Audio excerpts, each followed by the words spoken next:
Iresaksika zany momba ny fahatongavan'ny filoha frantsay Emmanuel Macron ao Madagasikara.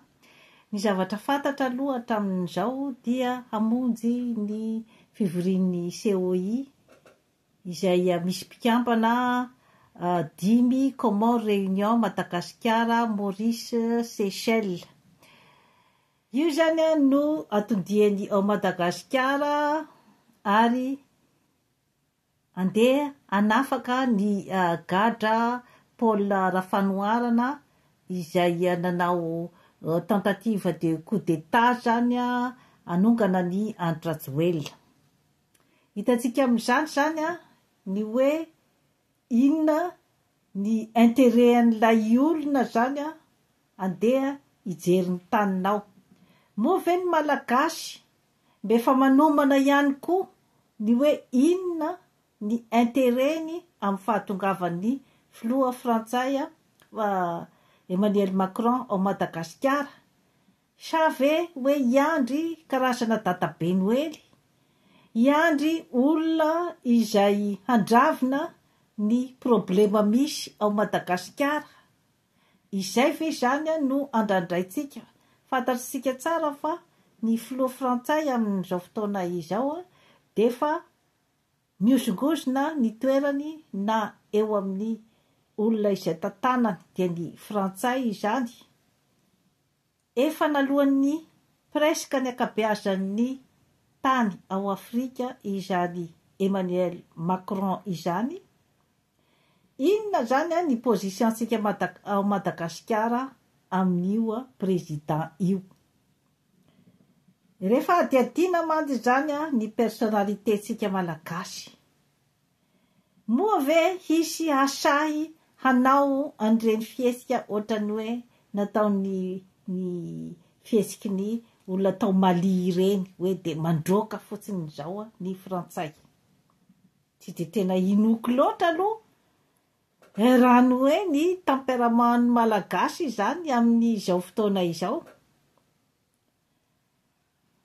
Rehefa tsy hiditra amin'izay hoe fandroahana ny frantsay izay, tokony hitady zany ny hoe inona ny zavatra ny tombotsoa mety ho azo amin'ny fifandraisana amin'ny frantsay. Satria efa azo lazaina hoe tapidalakale ihany izy. Ka rehefa tsy sahy androaka azy ianao zany, inona ny tombotsoa ho azonao amin'ny fifandraisana aminy.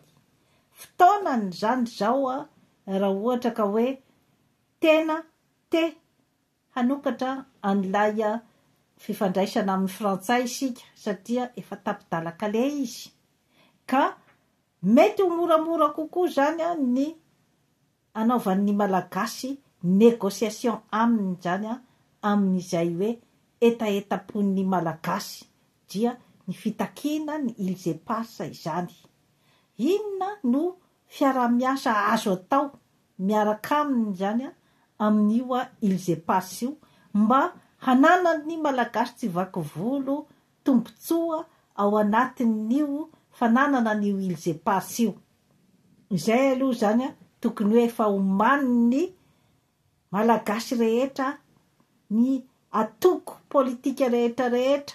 Io zany tsy misy parti mpanohitra io na parti apomban'ny fanjakana fa tokony ny malagasy tsy vaky volo mihitsy zany ny solontenany malagasy tsy vaky volo no miaraka manao karazana pression amin'ny frantsay amin'io ilzepasa io.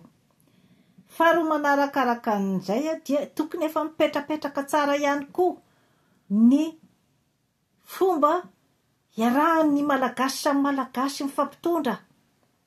Iarahan'ny malagasy ny hiara-iaina.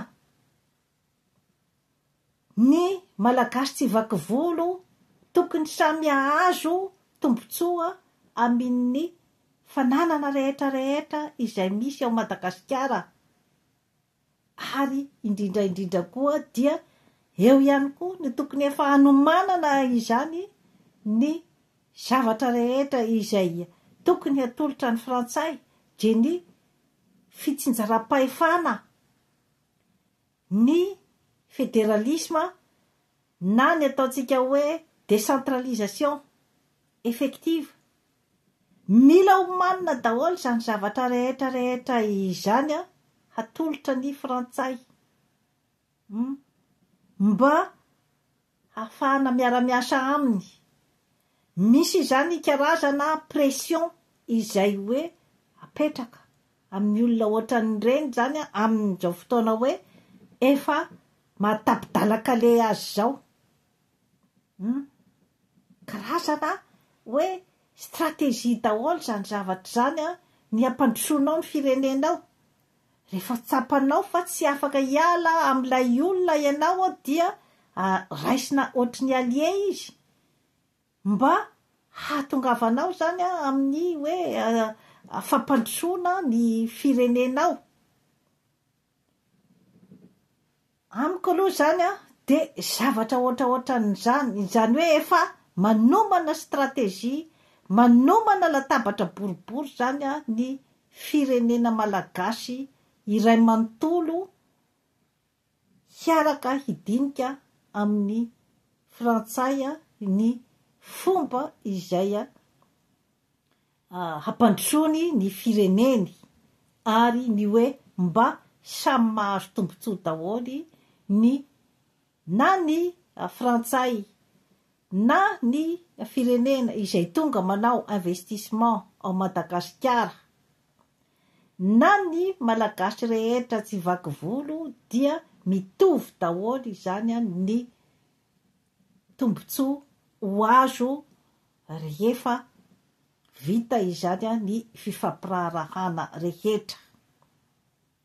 Izay zany ny tokony horosoan'ny Madagasikara sy ny malagasy rehefa ohatra hoe hanao allié aminy. Raha ohatra moa tapa-kevitra ny hoe hisaraka aminy sy ny hoe handaka azy dia efa misy tokony ho vonona koa zany ny stratégie momban'izay. Fa ny hoe iravoravo-tanana fotsiny zany hoe hiandry an'i Emmanuel Macron zany hitondra bagety mazika hamaha ny problème ny malagasy, hitondra bagety mazika hamaha ny fahasahiranana rehetra izay misy ao Madagasikara. Izay angamba zany dia ataoko hoe zay ilay hoe nofinofy ihany.